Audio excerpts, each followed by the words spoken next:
Oh, that's the back. Yeah. I can't get out.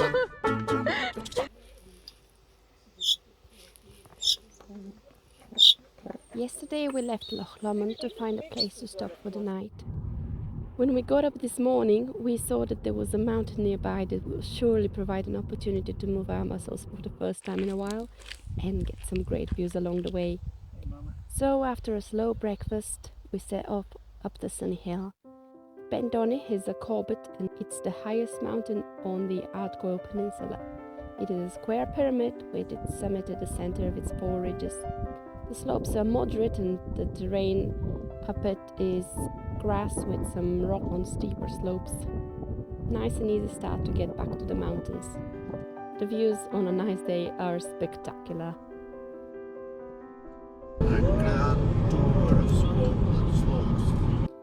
After our successful day out in the sunny hills, we took the scenic route up through Inverary.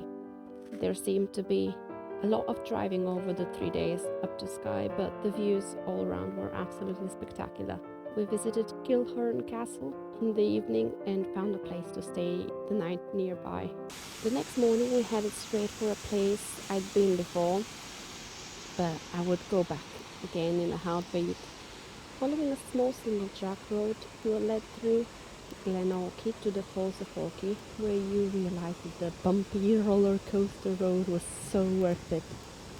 Despite having been here before, I was even more excited now because I could actually get closer. So close that in fact, yes, it was very much time for the best river dip. Found one of those deep holes where the river flows but not too fast, which served as a lovely deep bathtub. I've had many wild dips and swims, but that one ranks as one of the top ones. So much so that I didn't mind the people who were exploring around with cameras in hand. Absolute bliss. Sadly, we had to leave this paradise spot. We had a long drive ahead. We had previously done a part of this ride, so it meant we didn't stop on every single viewpoint. We did make progress on the road, but it did mean that most of the filming I have that day is through a dirty windscreen. If you're wondering, what's the hurry about if you've got all the time in the world and you can go slow? Well, the weather forecast for the week was stunning, and that just doesn't happen on the west coast very often.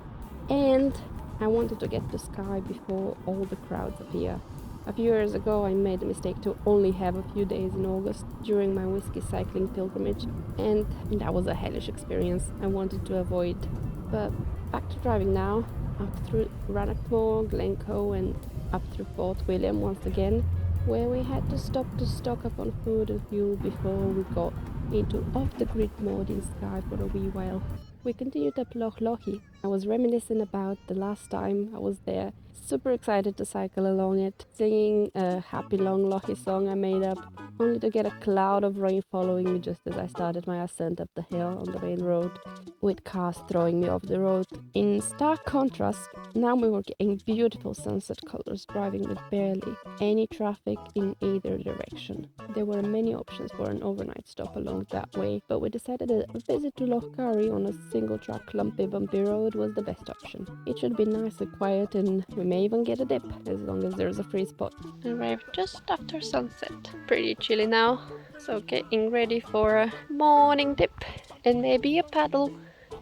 Vinny's up right across the street there.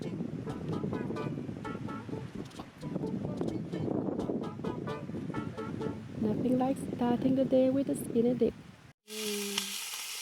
Sausage, bacon and eggs. Fire lock. After a very slow start of the day, fueled by fully loaded croissants and the power of a breezy loch dip, along with the panic of tick removal, it was time to go back on the road.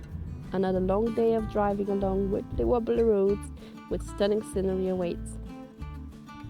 We followed Loch Lomond, then Loch Cluny, Glen Shiel, where the Battle of Glen Shiel took place in 1719, but we shall not speak of it. That would be a cool one to paddle around. A although it looks quite foggy to the side. Oh, there's a walking bit to it, so it is accessible.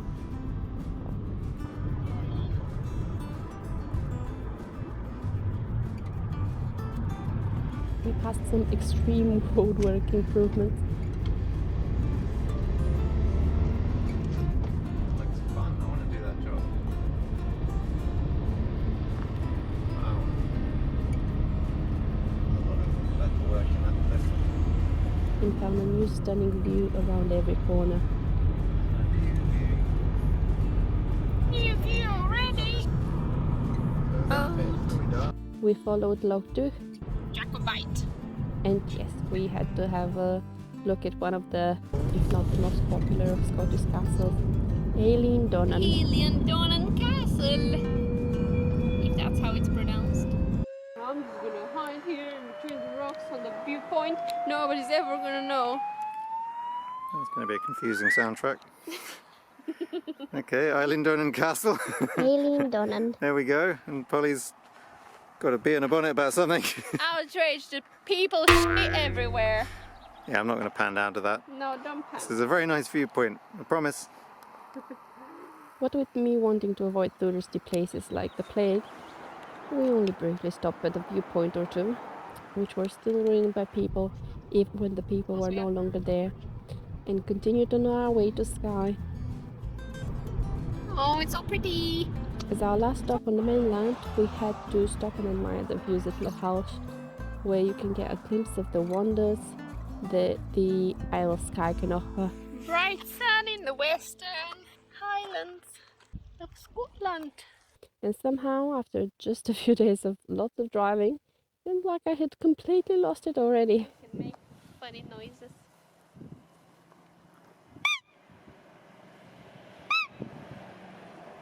I'm a bird. I like the color of the water.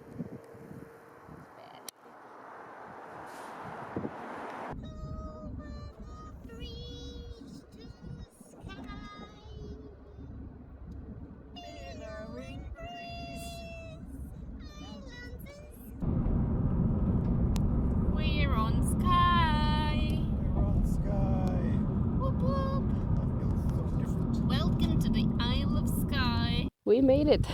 We finally made it to Skye in glorious sunshine. Well, just about in time for sunset.